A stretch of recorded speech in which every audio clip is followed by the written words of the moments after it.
I've experienced so much with the guys that I work with, until they're really willing to like embrace those other qualities of intuition, of co-creation, of birthing, not just, you know, being able to birth new life, which is an incredible thing in itself, but birth new ideas, birth new ways of being. When I was interviewing an elder, I believe it was Omaha, his name was Robert Big Elk, and he said the longest journey many times is from our head to our heart, you know, and that's something that's really profound, simple yet profound. So, and we've all gone through our own personal journeys, and I think most of us, unless we really, really were truly blessed by really mindful, open parents, and, you know, generation ago, whatever, it was very different than it is now, and going back through history, obviously, and the way it'll be in the future as well. I think we become more open and more aware and more mindful. The autonomy is like so important, you know, and as we get older and hopefully wiser, that's one thing that I think is like so key, is just be yourself, be who you are, do what you do, and you don't have to have anybody else's approval. Because really, I mean, as long as the guy upstairs and the woman upstairs next to him, they're happy, what else matters, right? Well, and that we're happy. In other words, I think particularly, and this may be true in all societies at all times around the world, but particularly in the contemporary Western culture, we are so conditioned to think that our job here, what we're, quote, supposed to do, has very little to do with our hearts, very little to do with what brings us joy, and everything to do with status, success, what your parents did, etc. Now that is beginning to change, and I certainly see that in my kids, where they just don't buy into it in the same way I think that our generation bought into it. But what if our number one question to ourselves was simply, will it bring me joy, and will it bring others joy? Whether we're talking about whether to go out to dinner or go to a movie tonight, whether we're talking about a career change, whether we're talking about, do we get into this new relationship, to really tune into, like, is this going to make me lighter, happier, more easeful? Is it going to be easier for me to express my true nature, whatever that might be, if I go this way versus the other way? So what's going to bring me joy? And also, there's also that growing edge of challenge. Like, is this going to push me into a new area? And you don't want to be necessarily thrown into something where you have no clue what you're doing, although sometimes that happens and it works out okay. But to be willing to risk yourself, to be willing to not know how it's going to work out. So am I stepping outside my comfort zone? And am I moving towards something that I feel this excitement about, that I feel this joy about? I think those are ways that we can navigate the world that have less to do with people's expectations or our own stories about what we're supposed to become, and more to do with what's unfolding in our lives right now. And you'll probably notice again and again, I'm going to bring it back to what's the experience in my heart, in my body, in this moment, and make decisions from that, rather than, even if it turns out it's the complete opposite of what you felt yesterday, you know, so what? Yeah. I mean, those are such great questions that you pose there that we could ask ourselves that would help and assist in our own personal growth.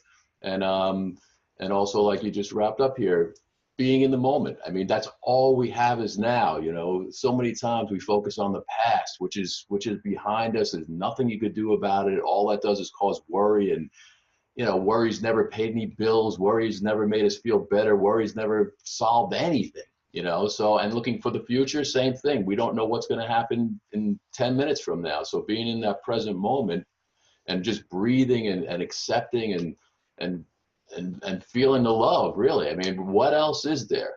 What else is there? That's right. And as we relax into that, I think the other thing that happens, we begin to have a kind of we can reflect on things in a way that's not judgmental, that's not just coming from the mind, and we can start to see our own patterns. This is why, for me, meditation is an important practice. And, you know, I know some people find it feels too passive, and a long walk in the woods or a long bike ride can do the same thing. But how do we get to the point where our body's doing something so that we can just then relax into a kind of spaciousness and see what comes up without any judgment, without any worries about it. Because I think that one of the things as we slow down and we get quieter and we start to even a little bit begin to feel like, oh, this is what's really me. This is what's really being called for here. This is what I really want to do. We also begin to see all the habits and sort of uninformed or unconsidered opinions that we bring along with us that aren't just ours. So I think one of the key things, and particularly for men in this culture, how do we work with what we've inherited in terms of our role models, in terms of our family lines? My teacher, Adyashanti, talks about what he calls generational karma. So we have these unresolved patterns of tension and aggression that are actually here within our bodies. Maybe they started with a grandfather or a great-grandfather who didn't want to think about this, who didn't want to look at that, who couldn't deal with his own anger, who didn't want to be sensitive, whatever that was. But that blockage then has been in all the family communication through that male lineage for 2, 3, 4, 5, 6, 100 generations. So how can we say these are the gifts we've received from our ancestors, from our parents, from our grandparents, and love those and accept them, and at the same time say, but these things over here, I don't want to play those out anymore. I don't want to unconsciously be a vehicle for my parents and my grandparents and great-grandparents' lack of ability to see what was really going on in them. So I think that's so critical to figure out how to befriend everything that's going on in us and then say, you know what, I'm going to choose not to do it that way. When I see that coming up, I don't have to say, oh, damn it, Dad, why did you give me that? Or Grandpa, I see you there, It doesn't have to be aggressive or reactive or judgmental. Just like, no, I don't think I want to do that this time. I want to do something different. What would that look like? Beautiful, beautiful. That's such a great point, because it really does come down to choice, really. The whole karmic payback and all that can be daunting if you think about it in a way that, well, this is what I was given and this is what I have to deal with, and how do I deal with this and what's going to happen.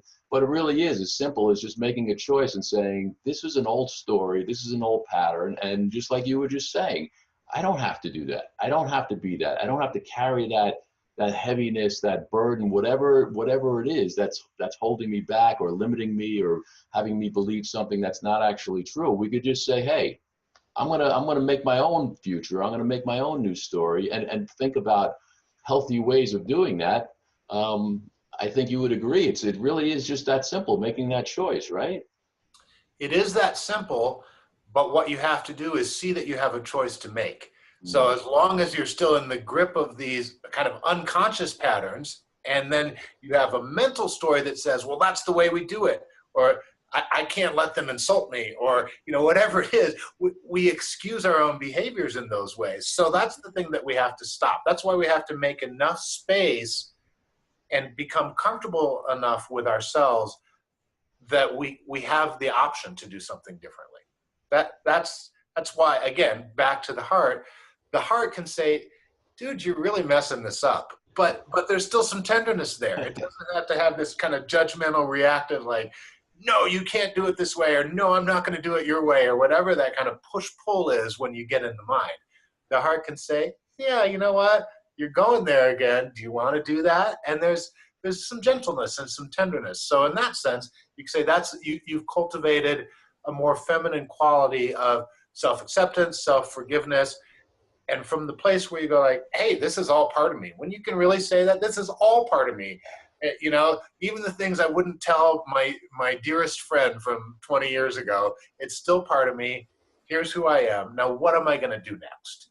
So it can be that simple. It can be that simple. But it's that simple because you've done the work to look at it. Because, as you said, your friend, the elder who had talked about that journey from the head to the heart, it's a journey you make over and over and over again. And maybe you can make it in one situation one day and in another situation the next day. Maybe you can make it with your best friend, but not with your spouse. Maybe you can make it with your kids, but not with your mom. you know, until you can. And so you keep coming back and doing it. It's not, none of this whole human thing is not a game that has an ending. We don't get enlightened and then it's all good. We don't get like, oh, now our masculine and feminine are in balance. I don't have to worry about it anymore. It's an ongoing process because we're alive and everything else is alive. So we're always navigating new territory. We're always in the act of finding what our balance is in this moment. Yeah, I love that you're speaking about the heart, because really that is what it's all about. You've probably heard the expression, there's really only two things. There's love and there's fear. So if you're not in love, then you're in fear. You know, and I've looked at that, and I think to a large degree it is true. So opening up and being someone who comes from the heart, you can't but win. You know, so it's a beautiful way of being. Right, right. Yeah. Be well and illuminate your path with loving kindness. Namaste.